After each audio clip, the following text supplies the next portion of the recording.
कमलेश तिवारी की दिन दहाड़े हत्या कर दी गई। मिठाई के डब्बे में चाकू लेकर और पिस्तौल लेकर पहुंचे थे। दोस्तों, आइए जानते हैं। यूपी की राजधानी लखनऊ में हिंदू समाज पार्टी के अध्यक्ष कमलेश तिवारी की दिन दहाड़े हत्या से हड़कंप मचा है। कमलेश तिवारी की उनके ऑफिस में गला रेत कर हत्या कर दी गई। गला रेतने से पहले उन्हें गोली भी मारी गई थी। बताया जा रहा है कि जिन लोगों ने उन्हें मारा है, कमलेश से उनके घर में ही बने ऑफिस में मुलाकात की और उनके साथ चाय भी पी और दही बड़े भी खाए। इसके बाद घटना को अंजाम देकर फरार हो गए। दोस्तों, यह कमलेश तिवारी है कौन? दोस्तों, अभी कुछ साल पहले इन्होंने मुस्लिम समाज के लिए कुछ विवादित बयान दिए थे और उसी से यह फेमस हुए थे। इनका जो संकल्प है वह संकल्प यह था कि हमारा संकल्प हिंदू स्वराज्य है। यह मतलब हर जगह सिर्फ हिंदुत्व ही फैलाना चाहते हैं, इंसानियत को नहीं फैलाना चाहते।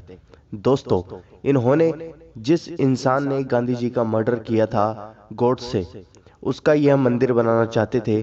गॉडसे मंदिर बनाने का भी इन्होंने ऐलान किया था। बताया जा रहा है कि कमलेश की सुरक्षा के लिए एक सिपाही भी तैनात रहता था, लेकिन घटना के वक्त वह मौजूद नहीं था।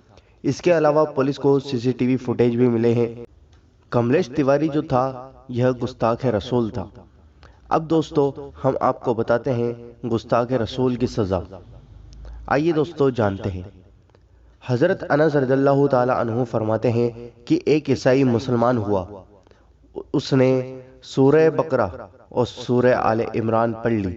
फिर वो नबी करीम सल्लल्लाहु अलैहि वसल्लम की बारगाह में वही की किताबात करने लगा। इसके बाद वो फिर वापस ईसाई हो गया, यानी मुसलमान छोड़कर और ईसाई हो गया, और कहता था कि मोहम्मद सल्लल्लाहु अलैहि वसल्लम वही जानते हैं जो मैंने लिख दिया है। फिर अल्लाह ताला ने इसको मौत दे दी और लोगों ने इसे दफन कर दिया। अगले दिन इसकी लाश जमीन पर पड़ी मिली। कहने लगे कि यह मोहम्मद और उसके साथियों ने किया होगा, उनके पास से भागकर आया था, इसलिए इन लोगों ने हमारे आदमी की कब्र खोद डाली।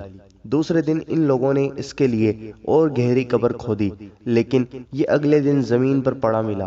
कहने लगे ये मोहम्मद और उसके साथियों का काम है, क्योंकि ये उनके पास से भाग के आ गया था। तीसरे दिन इन लोगों ने जितनी इनकी बस की बात थी उतनी गहरी कब्र खोदी। सुबह हुई तो देखा फिर लाश बाहर पड़ी थी। अब वो समझे कि ये इंसानों का काम नहीं है, यानी ये सब कुछ गैब से हो रहा है, तो इसे वहीं पड़े रहने दिया। दोस्तों, ये हदीस शरीफ लिखी है बुखारी जिल्द 1 सफ़ा नंबर 511 पर। दोस्तों, आप देख सकते हैं कि गुस्ताख रसूल की यह सज़ा है कि उसको ज़मीन ने भी स्वीकार नहीं किया। दोस्तों, कमलेश तिवारी ने भी गुस्ताख रसूल बनकर और अपने आप को फेमस करा था, और वह भी ऐसे ही मौत मरा। दोस्तों, अपना कमेंट हमें ज़रूर करें कि आपको यह वीडियो कैसी लगी, और हमें कमेंट कर ज़रूर बताएं। दोस्तों, वीडियो को लाइक और आगे ज़रूर शेयर करें।